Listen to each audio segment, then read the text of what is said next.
আসসালামু আলাইকুম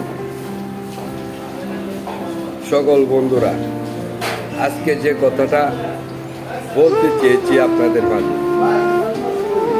কথাটা হলো গরিবের সকালের খাবার মানে কি জানেন?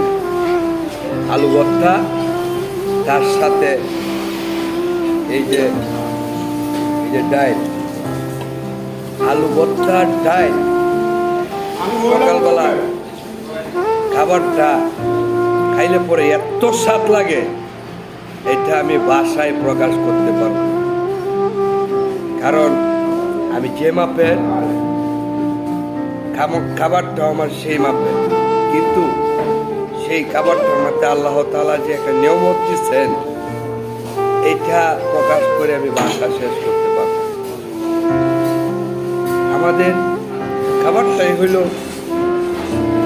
আলু ভর্তা ডাইল। সকালে এটা কন্টিনিউ ভাবে আলু ভর্তা আর ডাইল। তো আলু ভর্তা ডাইল যখন আমার চোখের সামনে আসে, তখন আমার অনেক ভালো লাগে।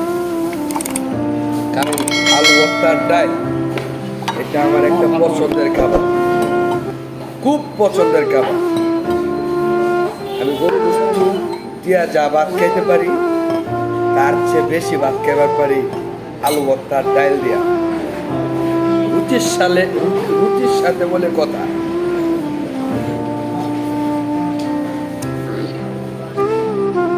অনেক মজা ভাই, অনেক মজা।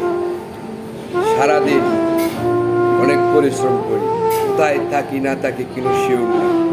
এই চিটাগাং, এই খুলনা, এই রাজশাহী, এই গাজীপুর, এই ঢাকা, আল্লাহ পাক আমার রিজিক মনে হয় চিটায় রাখছে। তাই জায়গায় জায়গায় ঘুরা ঘুরা আমার এই রিজিকগুলি খাইতে হয়। তো আমি আল্লাহর কাছে হাজার শুকরিয়া। ভালো থাকবেন, সুস্থ থাকবেন, রাখি। আসসালামু আলাইকুম।